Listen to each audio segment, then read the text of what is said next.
In American society, money is a taboo topic. We're taught at a young age it's improper to talk about it, but we're also bombarded with messages about the power and importance of money in our everyday lives. And by not talking about it, we miss out on the skills and lessons we need to effectively understand and financially plan. That changes today. Welcome to Money Tales. Hosted by Sandy Brager and Cami Doder, Money Tales brings more than 35 years of combined professional experience in personal finance to demystify money and demonstrate what it's like to speak openly about personal financial matters. Join us each episode as they interview modern-day movers and shakers about how money decisions intertwine with their daily lives in order to give you better insight into productive financial conversations.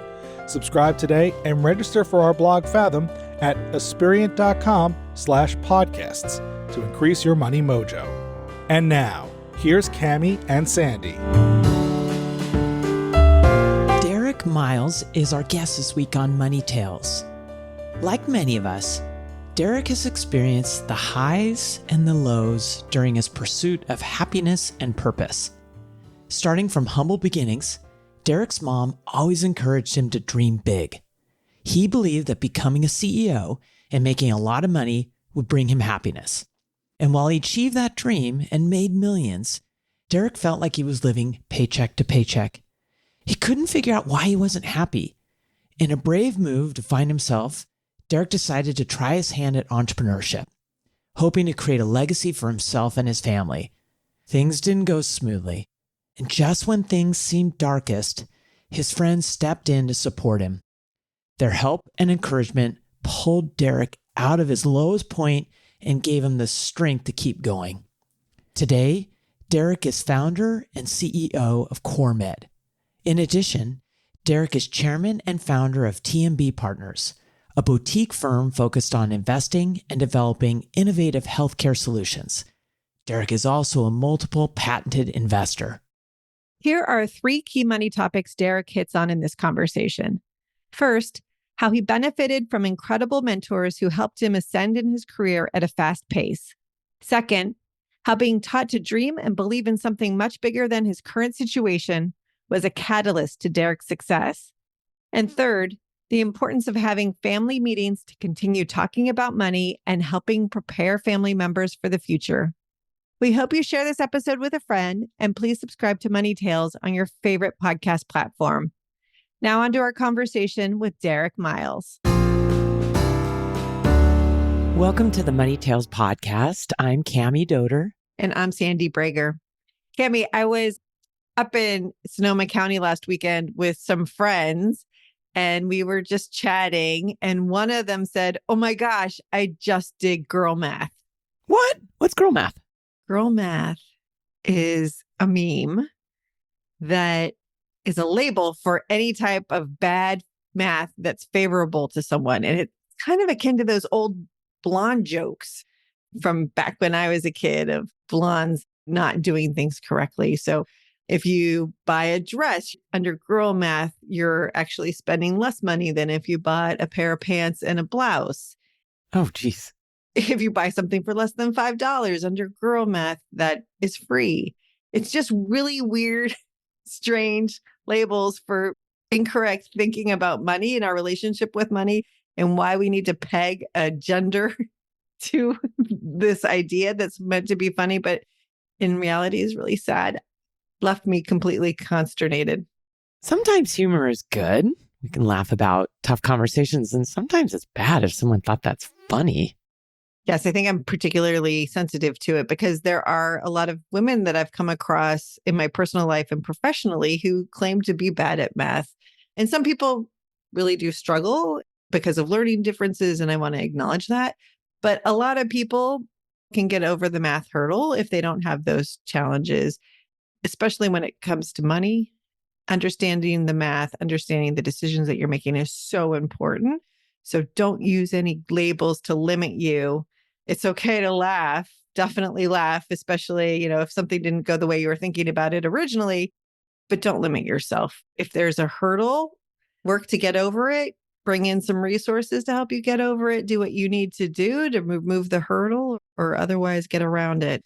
But don't pin it on your gender or a lack of capacity. Don't label yourself.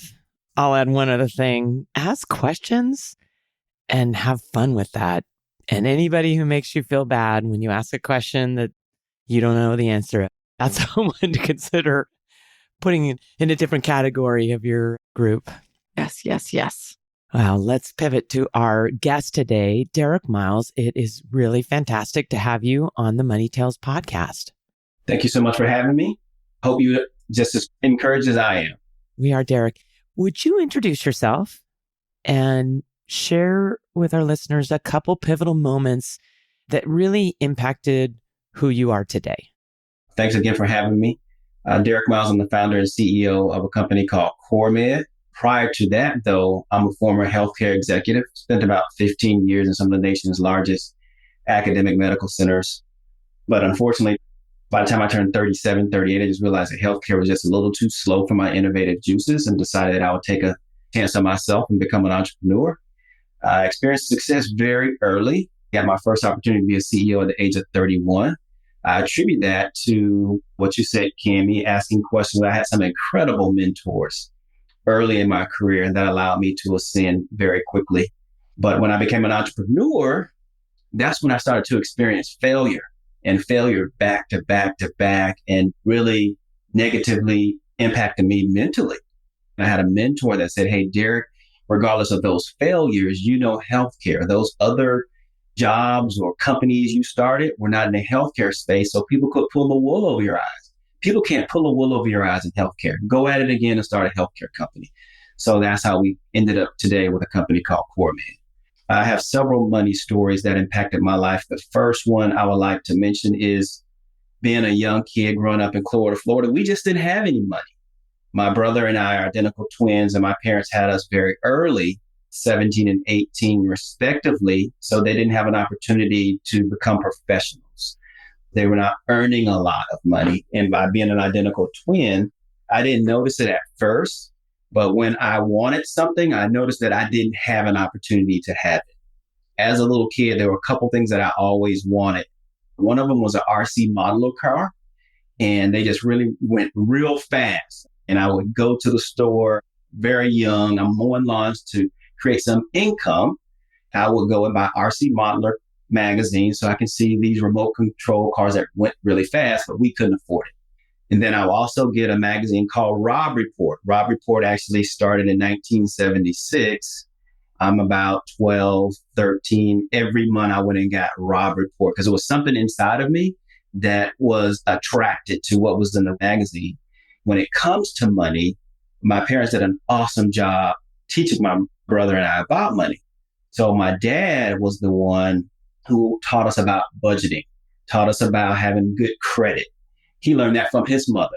But my mother, she worked for Bank of America. So by the time we turned 15, immediately we had bank accounts so that we can start learning about budgeting, et cetera, et cetera. But most thing I give my mother credit for is that she taught us how to dream. So even though we grew up in the low income part of Clearwater, Florida, on Fridays, we would jump in the car and go to the most extravagant parts of Clearwater, Florida, that she would just keep us in the car and just look at that house, look at that house. And we would just dream that one day that we would have that. I've had that in my life, but I've learned that there's things more important than money. And today, what's more important than money for me is creating a legacy for our two sons. Derrick, the picture you paint of both your mom and dad, I really love that they were teaching you such important financial skills that we realize not everybody gets that as they're growing up. And then your mom teaching you to be a dreamer. But you also said you were mowing lawns to possibly buy something that you really wanted. You're an entrepreneur at heart. Did you learn that from your parents? I'll say my father. My father is one of the smartest men I've ever had an opportunity to be with.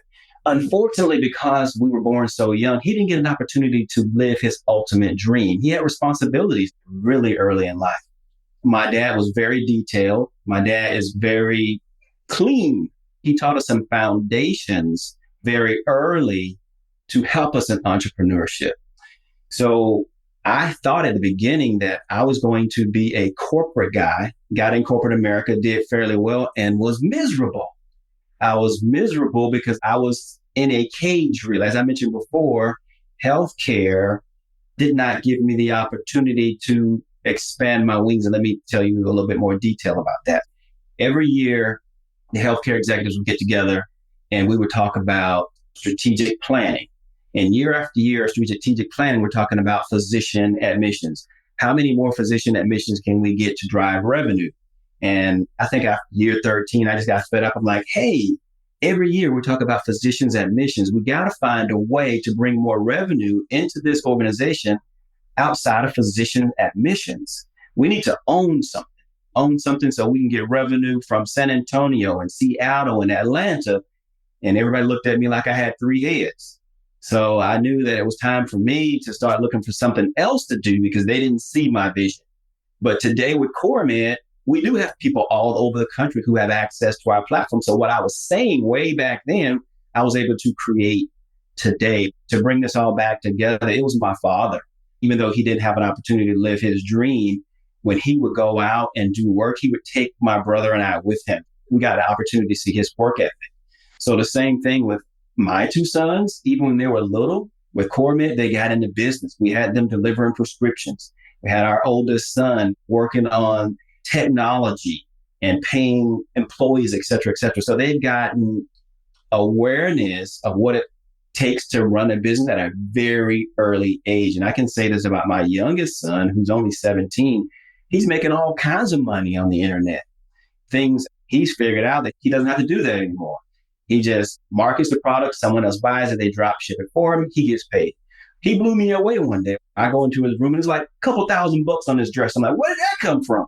He says, Dad, that comes from the work that I'm doing online. And I'm like, okay, times are changing.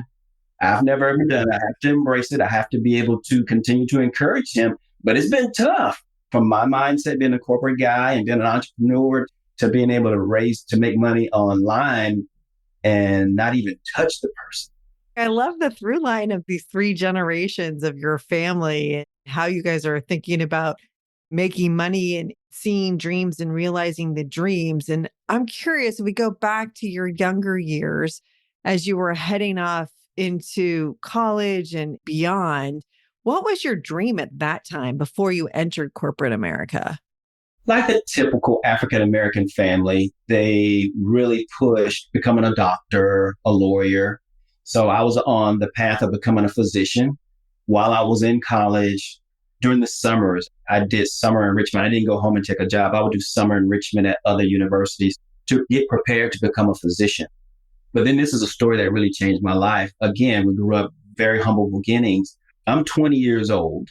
I had never been exposed to the word CEO. But there was a friend of mine. We're walking to class one day, and this guy, I'll never forget him. His name is Brian Royster in Fort Lauderdale, Florida. And he says, I want to become a CEO. And I'm like, what is that? All I've been taught was become a physician. Then I go and look it up, becoming a CEO. 11 years later, I was a CEO. I saw the opportunity to work in healthcare. And I'll just be honest, CEO makes a lot more than most doctors. So I went into healthcare administration to become a CEO because there was a guy that I got introduced to in college that allowed me to think bigger than just becoming a physician. And so that compensation package associated with the CEO role was very enticing to you. It was. Even though we started from small, we wanted more. And I saw the opportunity. If I could make more money as a CEO, I could have more. And did you start having more? Oh, absolutely. So we got to the point that we had multiple homes in different cities. We had a house in Chicago. We also had a home in North Carolina. I was a big fan of Microsoft Money. My wife wasn't at the time, but I forced her to get into Microsoft Money. We were in Chicago and I'm looking at the projection. I'm like, look at this.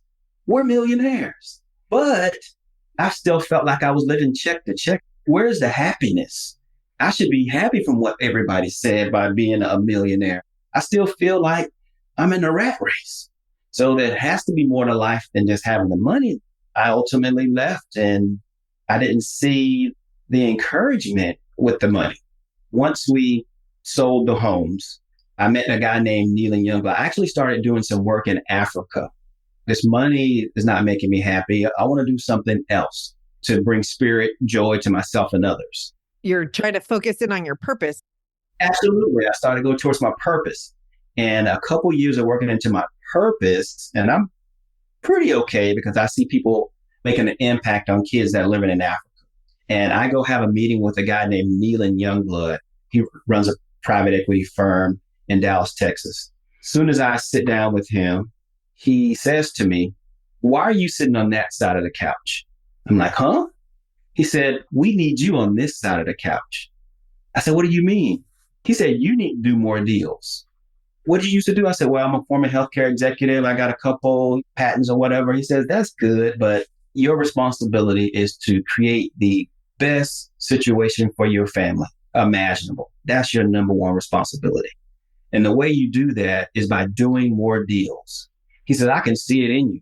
I appreciate what you're doing in Africa, but you have the skill set to be a deal guy." And he says, "In this country, you need $100 million to have juice. This is what I want you to do. I want you to go and start a company and get it to a valuation of $100 million and you come back and talk to me." I'm like, wow. That's a mandate. He says, "Derrick, I don't want you to ever work in a hospital again." He says, "I want you to own hospitals." And I'm blown away. I'm like, I've never met anyone who was able to give me that type of information, but it reignited in me the desire to have more impact, to create resources to make the world better for others and my family. So yesterday I was having lunch with our oldest son, and I was just sharing with him my goal within CoreMed is for us to get this liquidity event so that I can create a family office so that you guys can work in the family office, so that we've created this generational wealth. We started with basically zero. The next generation, we were able to, for myself to go to college and then CEO, but now it's time for us to become owners. That's the legacy that we want to leave within the Miles family. I own CoreMed, then we sell CoreMed. Now we own more businesses. I can put you and your brother into those businesses. Now the Miles name will live forever, and your kids will look up on the wall one day when I'm dead and gone and say, "My granddaddy created this for us." So Neelan Young was very influential in reigniting in me the ability to go out and even create more wealth. But it wasn't just for me, it's creating a legacy for the family. What'd your son say about this vision you have? So my son wants to work in private equity and venture capital. So he's not that big of a fan yet, but I have to keep telling him the difference. So family office, we're not motivated with all the flips. You got venture capital and private equity, they'll hold you, 3 to 5 years and they want to sell you. That's how they're motivated. Whereas a family office can hold you for 20 years and just continue to support you. And within our company, we also have mentorships by a family office because the lion's share of our customers have those type of resources. So they can just pick up the phone and help us grow. Whereas venture capital and private equity may not have connections to the clients that we serve within CoreMed. Today, he's not a fan yet, but it's my job to provide an opportunity for him. We do want him to get some real world experience. So he can call someone, they can just hang up on him. He needs that experience to make him tougher. They're going to treat him a little different once he's part of a family office. But today, since he's not in one, they'll just hang up on him, and he needs that experience to toughen him up. Derrick, when you had this conversation with Neelan Youngblood, what was your reaction? That was quite a big vision he was bestowing on you. I was blown away. It took me months to come down from that conversation, and I'm still motivated by it today. I'll tell you something that's even more important. Neelan has become a friend now. But when I spoke with Neelan maybe 2 years later, do you know he said to me he doesn't remember anything of that conversation? He said he doesn't remember telling me any of that. I'm like, really? How did that make you feel? I said that had to be a divine conversation. He was used as a vessel to reinvigorate a spirit within me to do more, starting with my family and for the world. So most people don't know this, but when you look at the word CoreMed, COUR is taken from the word encouragement. So every time I get on the phone, right, you guys ask me, how am I doing? I said, I'm encouraged. I say that because my favorite book mentions that we should encourage each other daily. What would a world look like if everyone had an opportunity to encourage someone else on a daily basis, instead of receiving all this negative, what type of impact would that have in the life of a human being? We decided as a company that we would take that mantle and encourage as many people as we can. Yes, we want to make as much money as we can, but we also want to encourage as many people as we can. We want to be known at the end of the day as the company that encouraged the most human beings on the face of the earth. It's so powerful. Derrick, you've talked a lot about this encouragement that you've received through mentors. You said at the beginning, you've had many incredible mentors that have helped pick you up, dust you off, point you in directions. Would you describe how you've gone about finding your mentors and nurturing them? Yeah, I'm very aggressive. Once I lock on, I'm locked on for years. Case in point, one of the mentors that I've had an opportunity to meet is a guy named Robert Smith. Robert Smith is the most wealthy African-American. You won't believe this. So when I was a healthcare executive, I'm sitting in my corner office, floor to ceiling window. I pick up this magazine, I read about Robert Smith, and I saw that he was worth, billions of dollars. I'm like, whoa, who is this guy? I'm thinking I'm doing good with my salary as a healthcare executive. Then I saw his salary. I'm like, my goodness. And then a friend of mine's son was graduating from high school. So they had a dinner at Jack and Jill. And I go out to the buffet line to get something to eat. And while I'm in the buffet line to get something to eat, a guy starts a conversation with me. And he says, what's your name? Where are you from? I says, my name is Derrick Miles. I'm from Tampa Bay, Florida, the home of the 2003 Super Bowl champion Tampa Bay Buccaneers. And he starts laughing. I'm like, where are you from? He says, I'm from Denver, Colorado. I'm like, really? I says, man, I've been trying to meet this guy from Denver, Colorado. His name is Robert Smith. I said, do you know him? He looked to the left. He looked to the right. He says, Robert Smith's my best friend. I'm like, no way. He's like, yeah, that's my best friend. I was like, I got to meet him. He says, okay, let's exchange numbers and we'll start having a conversation. He got in contact with Robert. He gave him my background. It took 3 more years, but I met Robert Smith for the first time in 2023. So the same guy who was Robert's best friend, he had a 60th birthday party. Robert Smith shows up. So I meet Robert Smith. Then 2 weeks, maybe a month later, I'm at Formula One in Miami and Robert Smith's at that same event. So I meet Robert again. So after waiting 3 years to meet him, I meet him 2 times in a month time frame. So you just put it out there. You're tenacious. You make it happen. If I want to meet you, I'm going to keep coming until I meet you. Derrick, what was it like meeting this person that you had been in awe of for so long and really wanted to cross paths with? It was very rewarding because I had been watching him and all the good he's been doing with this money. So if you look at his path, his background, he was the guy who wrote a check to eliminate all the debt from Morehouse college graduates maybe 3 years ago. Even though he's wealthy beyond means, he has platforms to give back and make society better. He's also one of the major donors for the African American Smithsonian Museum in Washington, D.C. And if you haven't had a chance to go there, it is really impressive. He's the type of person that I want to become.